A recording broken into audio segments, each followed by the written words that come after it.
Il est 8h33 sur BFM TV et RMC. Mon invité ce matin, Éric Coquerel, bonjour. Bonjour. Député de la France Insoumise, vous êtes aussi président de la Commission des finances à l'Assemblée nationale. Vous avez peut-être des informations à ce titre sur l'augmentation à venir des tarifs de l'électricité. Je vous poserai la question d'abord.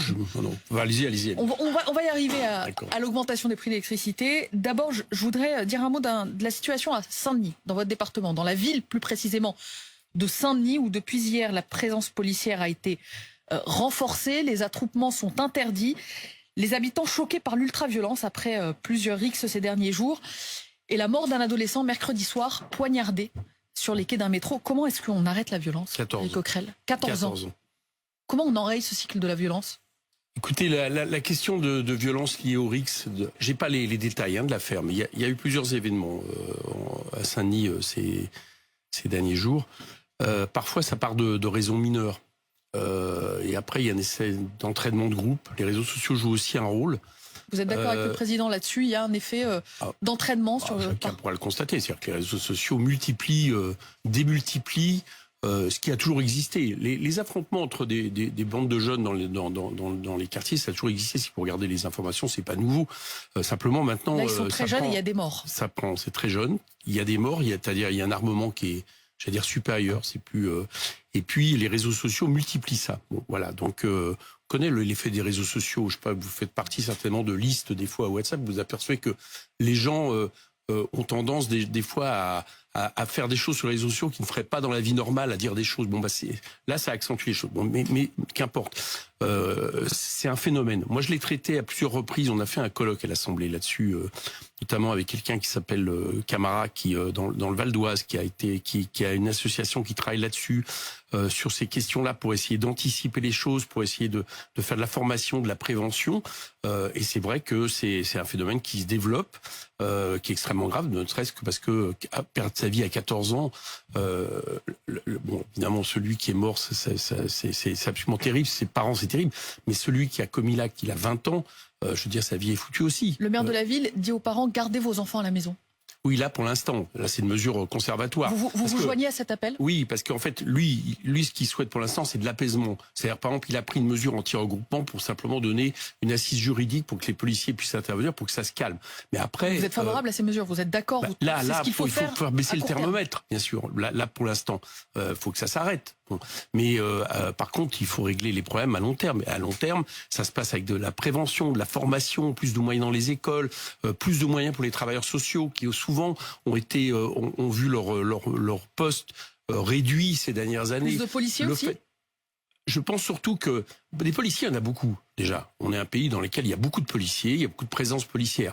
Donc la question là maintenant, c'est pas tant c'est d'anticiper les choses. Donc je vous dis, ça passe par l'école, moyens à l'école, des moyens à l'école, des moyens à l'école, réduire le nombre d'élèves par classe, et puis par exemple donner des moyens aux associations, et des associations qui travaillent très bien sur ces questions de prévention, qui essayent d'anticiper. Voilà, c'est ça là où il faut mettre le paquet. Embauchons des travailleurs sociaux. Je vous assure qu'ils font un boulot formidable. Ils sont pas suffisamment reconnus. Emmanuel Macron, lors des émeutes de l'été dernier, avait parlé de décivilisation. Oh, ça, faut arrêter avec ça. Cette espèce de vision très décliniste, c'était mieux dans le passé. Moi, j'ai regardé un petit peu, justement, toutes les informations des 30, 40 dernières années, que ce soit les rixes à la sortie de boîtes de nuit ou autres, ça a toujours eu lieu. Ça a toujours eu lieu. Donc arrêtons d'avoir cette vision des grands mots comme ça, qui laisserait penser que maintenant on a une jeunesse civilisée. Non, on a des phénomènes dans un contexte social difficile, liés aussi parfois à la déscolarisation. On a des phénomènes graves qu'il faut traiter. Et ça se passe par, je vous dis, avant tout, l'éducation, de la formation et des moyens dans tout ce qui est animateur, prévention. Voilà, je crois que... Vous serez au rassemblement à Saint-Denis? Bien sûr, je serai au rassemblement en hommage à ce jeune, et puis surtout pour porter soutien à la famille qui se retrouve dans un état terrible. Éric Coquerel, j'en viens au prix de l'électricité. Traditionnellement, ils augmentent au 1er février, c'est dans 13 jours. Et on ne connaît toujours pas l'ampleur de la taxe. Le gouvernement dit que ce ne sera pas plus de 10%. Je rappelle, vous êtes président de la Commission des finances de l'Assemblée nationale. Il y a quelques instants, vous me dites, mais moi-même, je ne sais pas, en tant que président de la Commission des finances, si ce sera 3, 4, 5, 7, 8% dans 13 jours. Bah oui, mais d'entrée de jeu, ça tombe bien. Il paraît que c'est la discussion de politique générale de Gabriel Attal. Donc on va peut-être savoir, le 30 janvier, savoir ce que veut nous dire ce gouvernement. Même si on a cru comprendre que, en réalité, Emmanuel Macron a déjà fait la déclaration de politique générale de son gouvernement il y a 2 jours à la télé. Vous n'avez aucune information, non, j'ai les informations. aucun chiffre. Non, j'ai les informations qui circulent dans les médias. J'ai cru entendre des déclarations plutôt de Bruno Le Maire dans ce sens. Bon, plus 10% au niveau de l'énergie, ça serait terrible. Et moins, alors, plus 5, plus 6 ? Non, mais il faudra une augmentation de toute façon. En tout cas, pas plus. Attention à ne pas faire une augmentation qui est plus forte que les revenus des Français aujourd'hui qui baissent. Pour vous ? Je vous dis, attendez, j'explique pourquoi. C'est que il y a 2 raisons à l'inflation. D'abord, c'est parti de la question énergétique et après, c'est parti de la marge des entreprises dans le secteur agroalimentaire, service. Et le problème, c'est que le pouvoir d'achat des Français baisse. En tout cas, des salariés baissent. D'énergie et de l'inflation dans l'alimentaire. Oui.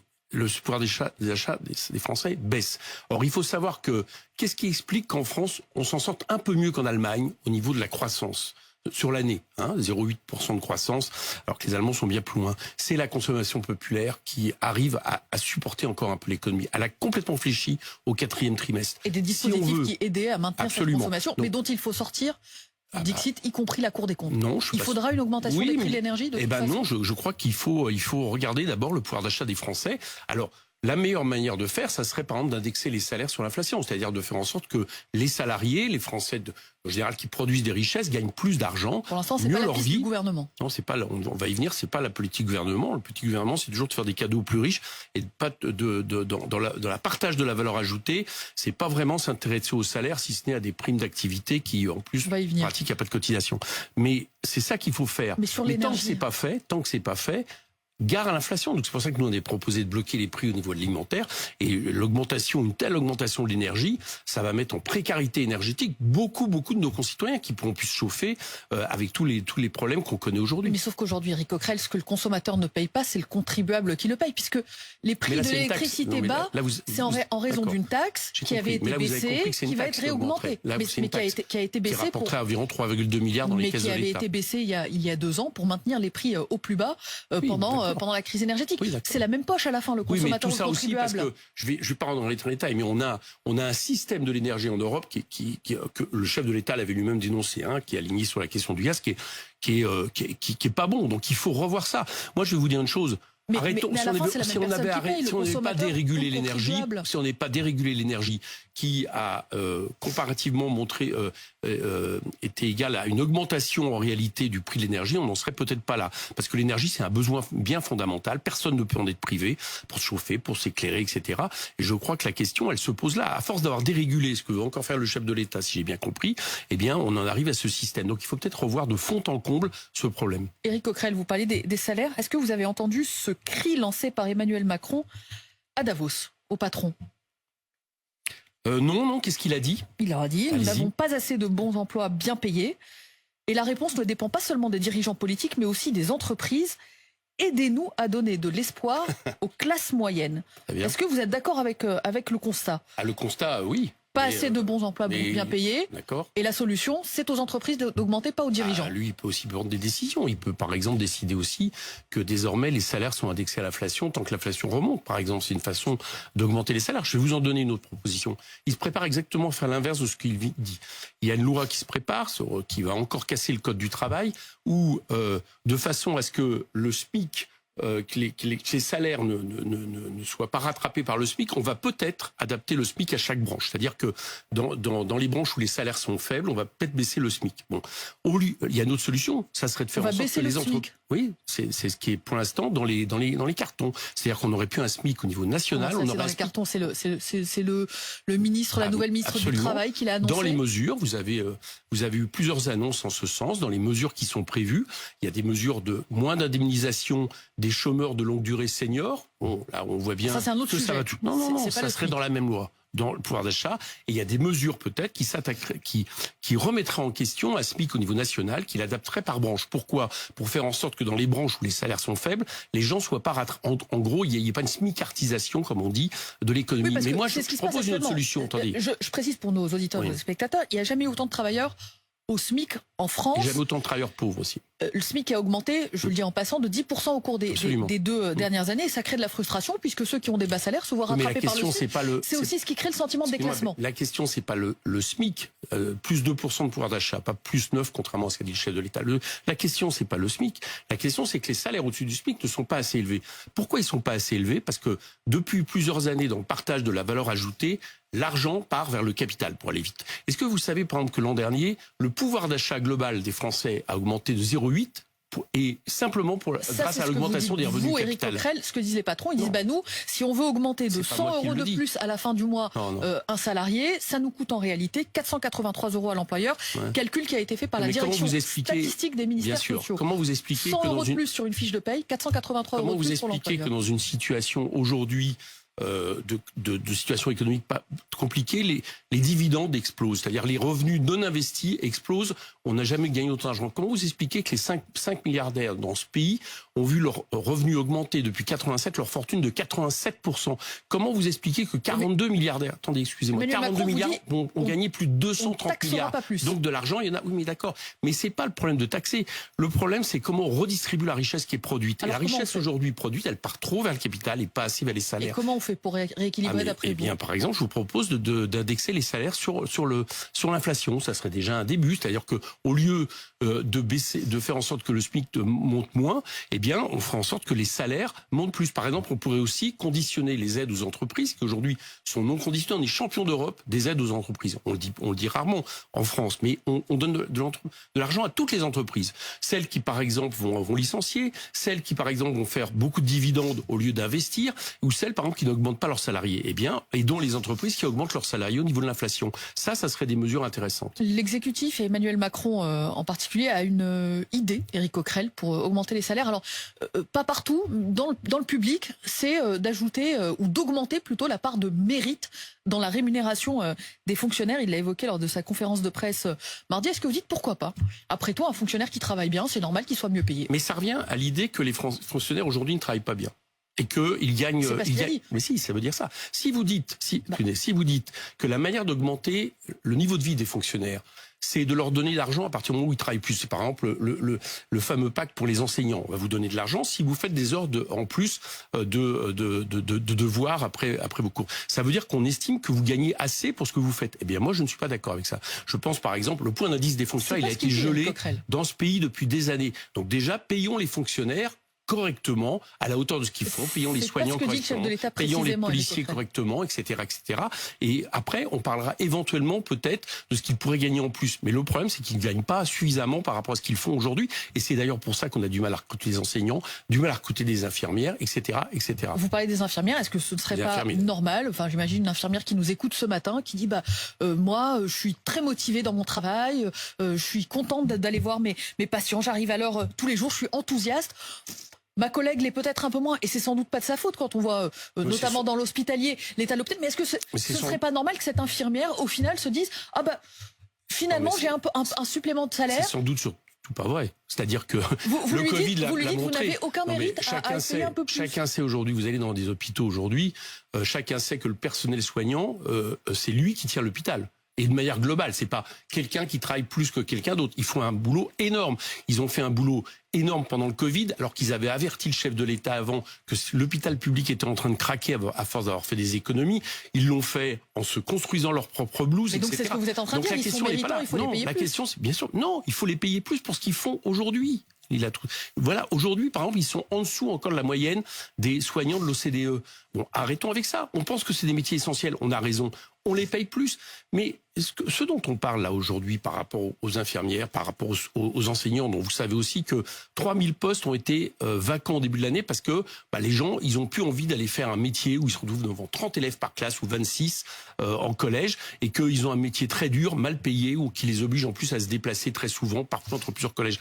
Payons davantage le travail. Justement, moi, c'est ça que je propose. Non pas de dire, on va les payer plus s'ils travaillent plus. Payons le travail aujourd'hui plus, ce qui veut dire qu'au niveau du partage des richesses, je vous le répète, on rémunère un peu moins le capital. Éric Coquerel, donc je rappelle, vous êtes président de la commission des finances de l'Assemblée et vous êtes lié un dossier qui est un parfum de scandale politico-financier.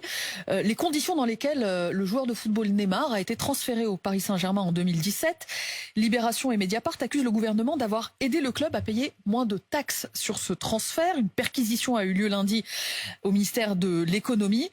Et c'est Gérald Darmanin, qui était ministre des Comptes publics à l'époque, qui est accusé en quelque sorte d'avoir intercédé.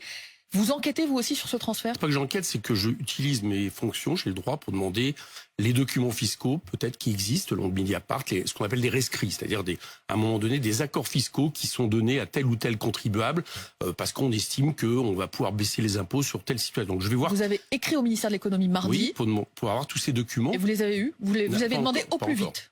Au plus vite. Et puis si on me les donne pas, j'irai les chercher. Pourquoi je fais ça? C'est pas tellement. Vous irez au ministère de l'économie? Bien sûr, ça j'ai le droit de le faire. Mais en général, pour l'instant, et j'ai des excellents rapports avec Bruno Le Maire. Pour l'instant, j'ai eu tous les documents que je souhaitais. Donc j'ai pas de raison de penser que ça soit pas donné. Il y a deux raisons à ça. Il y a d'abord savoir s'il y a eu quelque chose d'anormal. Bon, c'est-à-dire que c'est pas normal d'avoir des passe-droits de ce point de vue-là permis par un ministre. Donc si c'est le cas, c'est un problème. Et puis la deuxième chose, c'est que je m'intéresse beaucoup au sport et au football. Je fais une proposition de loi en ce moment contre la multipropriété, aidé par les supporters de Red Star. Je leur fais un signal, je leur ai promis, qui est un club formidable de Saint-Ouen. Je m'intéresse au fait de conserver les règles sportives de concurrence éthique dans le football. Or, si vous aidez, par exemple, le Paris Saint-Germain à payer moins d'impôts qu'il ne le devrait par rapport à Neymar, vous désavantagez d'autres clubs professionnels. Il y a un problème de concurrence. Bon. Et tout ça, il faut s'y attacher. Apparemment, aujourd'hui, on a un peu tendance, le gouvernement a un peu tendance, il a failli le faire avec un amendement qui permettait à la FIFA de venir s'installer dans une espèce de zone franche, puis plus d'impôts, de cotisations. Heureusement, ça a été déclaré anticonstitutionnel. Ce gouvernement a un peu trop tendance à vouloir adapter peut-être notre fiscalité, je veux dire, aux contingences d'un football professionnel qui devient un peu trop une bulle spéculative et parfois aussi d'intérêt pour quelques États. Ce que dit Gérald Darmanin, ministre des Comptes publics à l'époque, c'est que si Neymar n'était pas venu, il n'y aurait pas eu de toute façon de taxes du tout, de cotisation sociale par la suite, de maillots vendus. C'est la même chose qu'on nous a dit pour l'histoire de la FIFA, heureusement. On nous a dit, on devrait être content que la FIFA vienne. Excusez-moi, non, moi je suis content que la FIFA vienne si elle paye les impôts normaux que paye n'importe qui. Si je comprends bien. En tout cas, c'est normal que quand Neymar vient, il y ait des impôts qui soient payés à la hauteur. Ça va, il y a suffisamment d'argent à la fois pour le club, pour le joueur. Ça, c'est pas entendable. Et c'est pas entendable par les autres clubs professionnels français qui ont raison de dire, nous, on est désavantagés. Je rappelle, le gouvernement explique qu'il n'y a rien d'illégal et du côté du Paris Saint-Germain pour rappeler les arguments des uns et des autres. Ils évoquent un vide juridique puisque les modalités de transfert, la clause libératoire qui existe en Espagne n'existe pas. Peut-être que ça sera le cas, mais c'est mon devoir d'aller observer si c'est le cas. Et c'est mon devoir de rappeler aussi les lignes de conduite des uns et des autres. Puisqu'on parle du Paris Saint-Germain, vous avez un avis sur la vente du Parc des Princes au Qatar? Moi, je suis pas très favorable d'une manière globale à faire en sorte que le sport aide des États dont en plus on peut s'interroger sur leur situation démocratique. Reste à Paris, si je vous comprends bien. Éric Coquerel, Jean-Luc Mélenchon a annoncé hier que vous rendriez prochainement dans le sud de Gaza, à Rafah. Avec qui et pourquoi faire, Éric Coquerel? Avec une délégation de parlementaires, j'espère. C'est pas ça y est, on a l'autorisation des autorités égyptiennes. Il faut qu'on regarde maintenant du côté de la France. Tout simplement pour deux choses. Un, pour aller populariser l'exigence du cessez-le-feu. Pour arrêter le massacre aujourd'hui des Palestiniens. L'ONU parle de risque génocidaire. C'est une sorte de diplomatie parallèle que vous mènerez à Gaza? D'alerte, non, pas diplomatie parallèle. Avec plusieurs députés de la NUPES, français et européens, l'idée c'est d'aller là-bas et aussi d'aller voir les associations humanitaires qui travaillent parce que la situation à Rafah est absolument terrible. Vous voulez y aller quand? J'espère début février.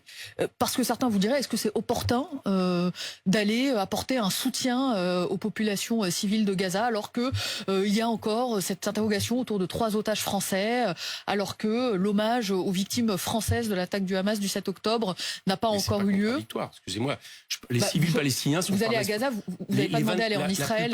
La quasi-totalité des 24 000 civils de Gaza qui sont morts, plus les plusieurs centaines qui sont morts en Cisjordanie, qui n'avaient aucun rapport avec le Hamas, ne sont pas responsables de ça. Mais vous auriez pu demander à aller à Gaza et en Israël en même temps. Non, mais là pour l'instant, ce dont il s'agit, d'accord, je peux pas aujourd'hui anticiper le 7 octobre. Bon, j'ai dénoncé les massacres du 7 octobre, je dénonce ce qu'a fait le Hamas, mais aujourd'hui par contre, il faut arrêter ce qui est en train de se passer, parce qu'on parle de risque génocidaire, c'est l'ONU qui en parle. C'est pas moi, c'est l'ONU.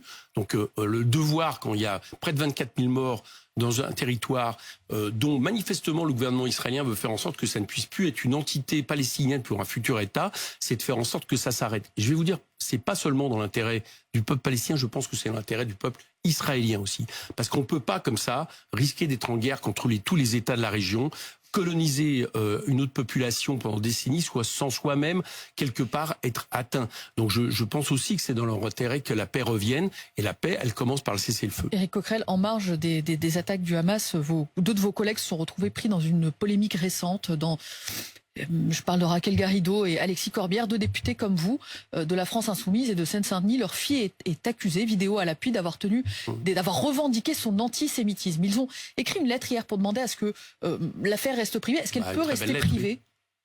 Il me semble, en tout cas, je vois pas pourquoi ça rejaillirait sur eux. Là, je rapporte tout mon soutien à mes deux camarades. Je vois pas pourquoi ça rejaillirait sur eux.